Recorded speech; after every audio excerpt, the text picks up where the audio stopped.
अस्सलाम वालेकुम students. Second year physics का ये हमारा ऑनलाइन क्लासेस का लेक्चर नंबर 1 है। लेक्चर के आगाज से पहले मैं आपको थोड़ा टेस्ट के हवाले से बेटा गाइड कर दूं। आपका जो टेस्ट है वो फर्स्ट हाफ का है और मैंने ये बताया था आपको कि फर्स्ट हाफ जो है वो किरचॉफ रूल्स से पहले पहले तक है, यानी जो लास्ट टॉपिक बेटा आपका बनता है वो इलेक्ट्रिकल पावर बनता है। इलेक्ट्रिकल पावर की डेफिनेशन है और उसके 3 फार्मूलाज है, वहां तक आपने याद करना है चीजों को। ठीक हो गया? टेस्ट के हवाले से कंफ्यूजन थी। अच्छा, कुछ बच्चे सोच रहे थे कि अभी हमारा जो लेक्चर अपलोड नहीं हुआ है तो मतलब हम लेक्चर टेस्ट कैसे पार्टिसिपेट करेंगे टेस्ट में। तो जो टेस्ट का सिलेबस है वो आपने ऑलरेडी पढ़ लिया हुआ है, इसलिए टेस्ट में आपको कोई प्रॉब्लम नहीं आएगी। आइए आज के लेक्चर की तरफ चलते हैं। बेटा लेक्चर हमारा इंटेंसिटी डिस्ट्रीब्यूशन डायग्राम के हवाले से है। ठीक है, सबसे पहले टॉपिक का नाम समझिए। यहाँ इंटेंसिटी के हवाले से बात कर रहे हैं। बेटे जब भी आप रेडिएशंस की बात करते हैं तो रेडिएशंस का ताल्लुक एनर्जी के साथ होता है, और जब आप एनर्जी की बात करते हैं और एनर्जी को आप एरिया पर डिवाइड करते हैं, टाइम पर डिवाइड करते हैं, तो ये जो है ये फार्मूला बन जाता है इंटेंसिटी का। ठीक है, यानी इंटेंसिटी क्या होती है? इंटेंसिटी होती है एनर्जी पर यूनिट टाइम पर स्क्वायर मीटर। ठीक है ना, फिर सुन लें।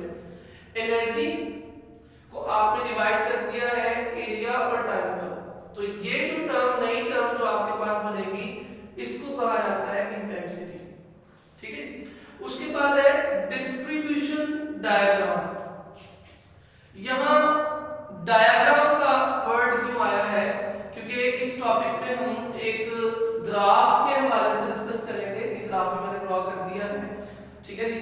तो इसके हवाले से चूंकि हम डिस्कस करेंगे और इस डायग्राम से मुताल्लिक है, इस ग्राफ से ही हमारा जो सारा टॉपिक है वो उसी की बेस पर चलेगा, इसलिए इसमें ये वर्ड जो है वो डायग्राम आ रहा है।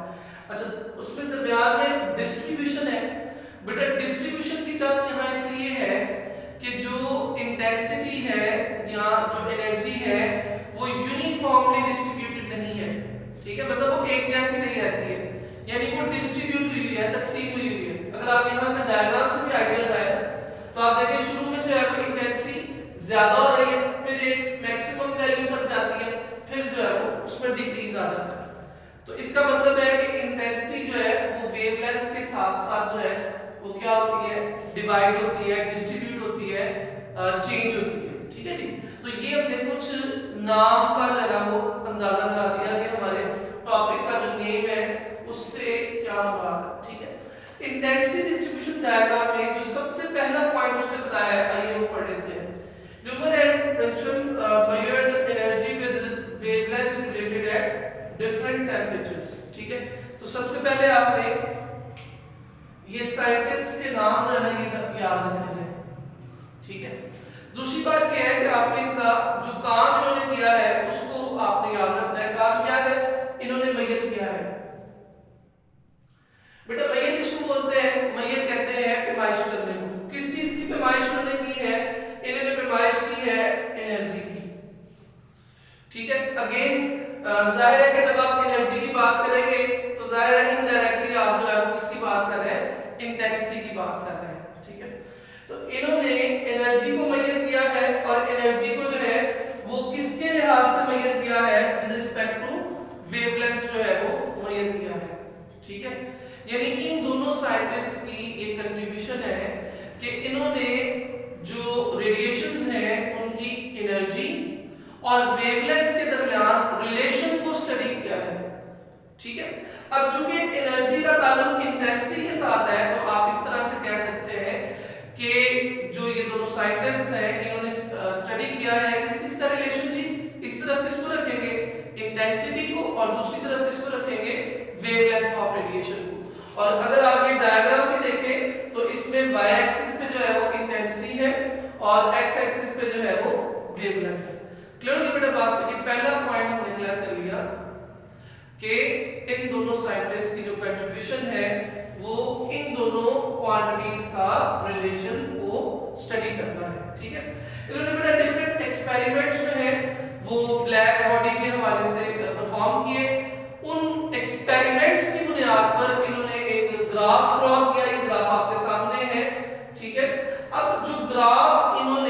अपने एक्सपेरिमेंट्स की मदद से ड्रॉ किया, यानी इन्हें एक्सपेरिमेंट्स की मदद से जो डाटा मिला, इन्हें एक्सपेरिमेंट्स की मदद से जो भी चीजें मिली उसके मुताबिक जो इन्होंने ग्राफ ड्रॉ किया इंटेंसिटी और वेवलेंथ के दरमियान, उससे इन्होंने कुछ जो है वो नताइज अखज़ किए हैं। ठीक है ना, कुछ फैक्ट्स जो है ना वो हमें बताई हैं कि जो रेडिएशंस हैं उनसे मुतल्लिक कुछ हकाइक बताए हैं और उन्हें मैंने इन्वेस्टिगेशन फैक्ट्स के नाम से जो है वो लिखा है। ठीक है बेटा, आइए देखते हैं क्या क्या फैक्ट्स इन्होंने इन्वेस्टिगेट की हैं। सबसे पहले इनका कहना यह है कि जो एनर्जी है, ठीक है, ये डिस्ट्रीब्यूटेड है, तकसीम हुई है, ठीक है, और नॉन यूनिफॉर्म डिस्ट्रीब्यूशन है। ठीक है, यूनिफॉर्म का मतलब है एक जैसा, और नॉन यूनिफॉर्म का क्या मतलब है कि ये जो डिस्ट्रीब्यूशन है ये एक जैसी नहीं है। अच्छा, अब यहाँ एक क्वेश्चन रेज होता है कि इन्होंने तो जस्ट ग्राफ बनाया है, तो ग्राफ से कैसे पता चल गया कि जो डिस्ट्रीब्यूशन ऑफ एनर्जी है वो यूनिफॉर्म नहीं है बल्कि नॉन यूनिफॉर्म है? तो बेटा याद रख लीजिए एक बात, ग्राफ की दुनिया में अगर आपके पास ग्राफ बिल्कुल स्ट्रेट लाइन आता है, ये y एक्सिस में ड्रॉ किया है, बिल्कुल स्ट्रेट लाइन ग्राफ आता है, तो इस ग्राफ का मतलब होता है कि जो डिस्ट्रीब्यूशन है वो यूनिफॉर्म है। जबकि आप इस ग्राफ को देखें तो यहाँ जो ग्राफ है वो लीनियर यानी स्ट्रेट लाइन नहीं है, लिहाजा अपने एक्सपेरिमेंट्स से जो ग्राफ इन्होंने ड्रॉ किया उससे इन्होंने क्या नतीजा हासिल किया कि चूंकि ये ग्राफ जो है वो क्या है, नॉन लीनियर है। क्या है बेटा, बोलिए, नॉन लीनियर है, इसलिए जो एनर्जी डिस्ट्रीब्यूशन है वो भी क्या है, नॉन यूनिफॉर्म है, यानी एक जैसी एनर्जी डिस्ट्रीब्यूशन नहीं है। क्लियर हो कितना बात? तो ये पहला पॉइंट आ गया। दूसरा पॉइंट सुनिए, at a given temperature T the emitted radiation has the maximum wavelength। ठीक है ना, अब जो emitted radiations है उनको उसने एसोसिएट किया था उनकी इंटेंसिटी को किसके साथ, वेवलेंथ के साथ। ठीक है ना, अब वेवलेंथ को वो एसोसिएट करने जा रहे हैं किसके साथ, टेम्परेचर के साथ। फिर सुनिएगा ध्यान से, इसको थोड़ा यानी तरतीब बनाने की कोशिश करिए। पहले उसने कहा कि साइंटिस्ट ने क्या किया जी, बोलिए, स्टडी किया है, मेजर किया है। किसको मेजर किया है, वेवलेंथ और एनर्जी को। कैसे स्टडी किया है, एक्सपेरिमेंटल डाटा की मदद से ग्राफ बनाया है। ग्राफ बनाकर क्या हमें दी है, इन्वेस्टिगेशन फैक्ट्स दी है। पहली फैक्ट क्या है कि ग्राफ चूंकि लीनियर नहीं है, नॉन लीनियर है, तो जो एनर्जी डिस्ट्रीब्यूशन है वो नॉन यूनिफॉर्म है। ठीक है, दूसरी बात क्या है कि वेवलेंथ का ताल्लुक बता रहे हैं किसके साथ, टेम्परेचर के साथ।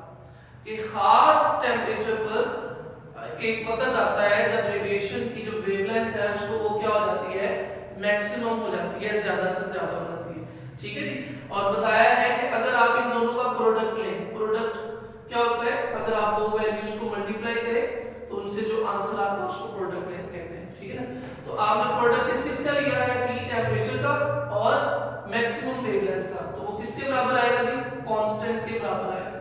ठीक, अब बेटा इसका मतलब समझे क्या है, पहले तो इसको पढ़ेंगे कैसे ये सुन लें। ठीक है ना, क्या पढ़ेंगे, इसको पढ़ेंगे product of maximum wavelength and temperature is always equals to a constant. ठीक है ना, और उस कांस्टेंट का नाम भी नीचे बता दिया है, वेन्स कांस्टेंट है, वैल्यू भी बता दी है 2.9 multiplied by 10 raised to power -3 kelvin, और ये इंपॉर्टेंट एमसीक्यू भी है, इसको अंडरलाइन कर लीजिएगा।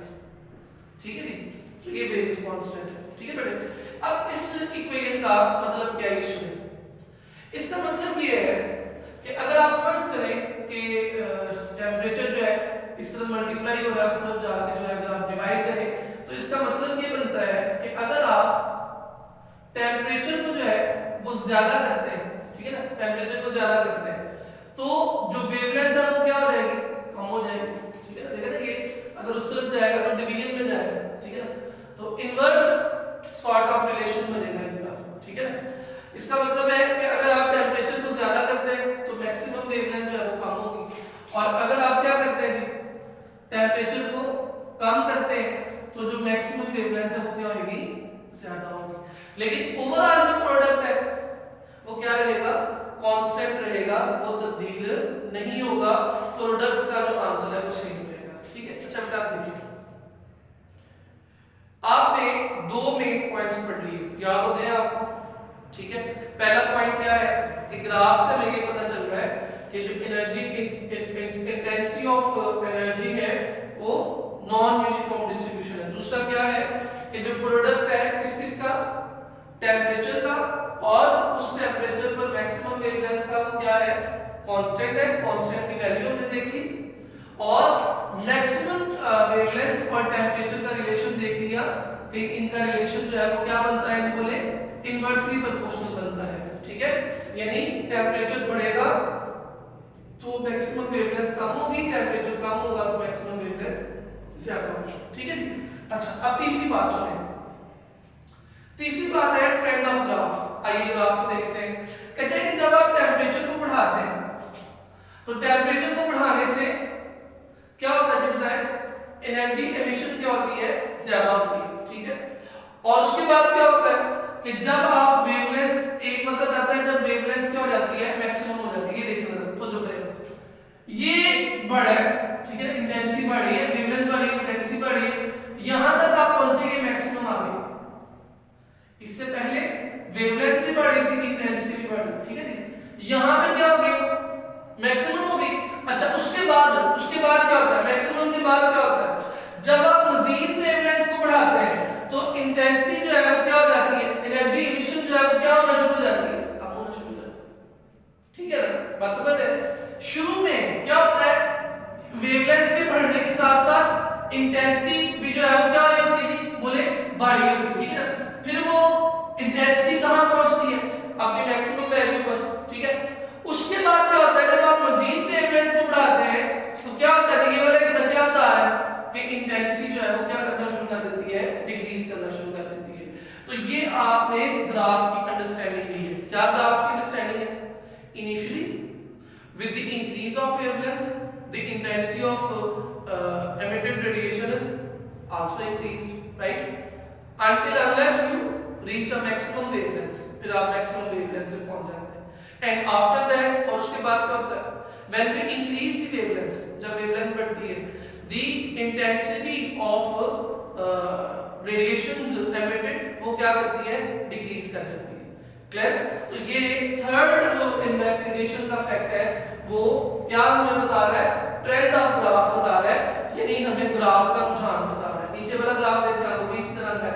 ठीक है कि शुरू में क्या हो रहा है, वेवलेंथ जो है वो बढ़ रही है तो इंटेंसिटी भी बढ़ रही है, एक मैक्सिमम वैल्यू में पहुंची, फिर कम होना शुरू होगी। इसी तरह जो नीचे वाले ग्राफ्स है वो डिफरेंट टेम्परेचर्स पर आपने क्या किए हुए हैं, ड्रॉ किए हुए हैं। ठीक है, बात समझ आ गई? डिफरेंट टेम्परेचर्स पे जो है वो ग्राफ्स है, और ये ग्राफ्स हमें ये क्या बता रहे हैं वो हमने सीख लिया कि क्या होगा, शुरू में वेवलेंथ बढ़ाएंगे तो इंटेंसिटी क्या होगी, बढ़ेगी, फिर क्या होगा, मैक्सिमम पे जाएंगे। उसके बाद क्या होगा, जब आप वेवलेंथ को बढ़ाएंगे तो इंटेंसिटी डिक्रीज कर जाएगी। ठीक हो गया बेटा बात? तो ये कितने फैक्ट्स हो गए बच्चे, 3 फैक्ट्स हो गए, साथ साथ याद करते रहिए। ठीक है, याद हो रहे तीनों पॉइंट्स आपको याद हो गए। बोलिए जी, सबसे पहले क्या है, बोले कि जो एनर्जी डिस्ट्रीब्यूशन है वो क्या है, यूनिफॉर्म नहीं है, नॉन यूनिफॉर्म है। क्लियर होगी बात? दूसरी बात क्या है, मैक्सिमम वेवलेंथ जो है एक खास टेम्परेचर पर जो वेवलेंथ है वो मैक्सिमम होती है और दोनों का प्रोडक्ट जो है वो क्या होता है, कांस्टेंट होता है। तीसरी बात क्या है, जो अभी मैंने ट्रेंड बताया है वो आपको क्लियर हो गया। ठीक है, आखिरी पॉइंट सुनो। आखिरी इन्वेस्टिगेशन जो फैक्ट है वो ये है कि अगर आप एरिया निकालना, ठीक है ना, ये जब भी आप ग्राफ पढ़ेंगे ना तो आप उसके एरिया में बात जरूर करेंगे। मैं आपको थोड़ा याद दिलाता हूं, आपने फर्स्ट ईयर में work done by a constant force पढ़ा, उसमें जो है वो ग्राफ था, उसका भी एरिया आपने निकाला जो वर्क के बराबर था। इसी तरह से वेलोसिटी टाइम ग्राफ आपने पढ़ा था, उसका भी एरिया निकाला, राइट, मेरी बात समझ रहे हैं? और आपने कहा कि वो डिस्टेंस कवर्ड के बराबर होता है। ठीक है, तो जब भी आपके पास ग्राफ आता है तो आप फिर क्या करते हैं, उस ग्राफ का बेटा क्या निकालते हैं, एरिया निकालते हैं। यहां अगर आप एरिया निकालेंगे ग्राफ का तो वो किसके बराबर होगा, आपकी बुक में क्या लिखा है, कहता है वो बराबर होगा एनर्जी पर सेकंड पर स्क्वायर मीटर। ठीक है, क्या कहा मैंने, एरिया ऑफ द ग्राफ किसके बराबर होगा, एनर्जी पर सेकंड पर स्क्वायर मीटर, ठीक है ना। और मैंने बताया ये एनर्जी पर सेकंड पर स्क्वायर मीटर जो है ये बेसिकली किसकी वैल्यू है जी, इंटेंसिटी की, इंटेंसिटी के बारे में वो कह रहे हैं, ठीक है। यानी अगर आप इस ग्राफ का एरिया निकालेंगे, ठीक है ना, तो वो एरिया किसके बराबर होगा जी, बोले इंटेंसिटी के बराबर होगा। क्लियर होगी बात। अच्छा अब यहां उसने एक रिलेशन बताया है, वो रिलेशन जरा देख ले। क्या रिलेशन है, E is directly proportional to, यानी जो एनर्जी खारिज हुई है वो डायरेक्टली प्रोपोर्शनल है किसके, टेंपरेचर की पावर 4 के, ठीक है। बात समझ आ गई। डायरेक्टली प्रोपोर्शनल का क्या मतलब है, टेंपरेचर बढ़ाएंगे एनर्जी भी बढ़ेगी, टेंपरेचर कम करेंगे तो जो एनर्जी खारिज हुई है वो भी क्या हो जाएगी, कम हो जाएगी। डायरेक्टली प्रोपोर्शनल को इक्वल में लेके आने के लिए क्या किया जाए, आप बोले E is equals to T4, हाँ जी। तो डायरेक्टली प्रोपोर्शनल को इक्वल में लेके आने के लिए क्या लाना पड़ा जी, कांस्टेंट। क्या नाम है इस कांस्टेंट का, स्टीफन्स कांस्टेंट। वैल्यू क्या है इसकी, 5.67 multiplied by 10 raise to power -8 watt per metre square पर केल्विन। ठीक हो गया बेटा बात। तो ये आपके पास अगेन क्या है, एक इंपॉर्टेंट एमसीक्यू है। दोनों वैल्यूज आपको याद रखनी है। ये वाली जो वैल्यू है वेन्स कांस्टेंट की, वेन्स कांस्टेंट की वैल्यू याद रखनी है, स्टीफन्स कांस्टेंट की वैल्यू आपने याद रखनी है। क्लियर। अच्छा इसमें अब आपके पास चारों जो है ना वो इन्वेस्टिगेशन फैक्ट्स आ गए, अगर चारों को देखें, ठीक है। पहला पॉइंट देखिए, पहला पॉइंट मैं क्यों इनको लिंक कर रहा हूं आपस में, ताकि आपके सामने एक ओवरऑल स्केच आ जाए कि इन्होंने किया क्या है, ठीक है ना। सबसे पहले इन्होंने बताया है एनर्जी डिस्ट्रीब्यूशन का, ठीक है।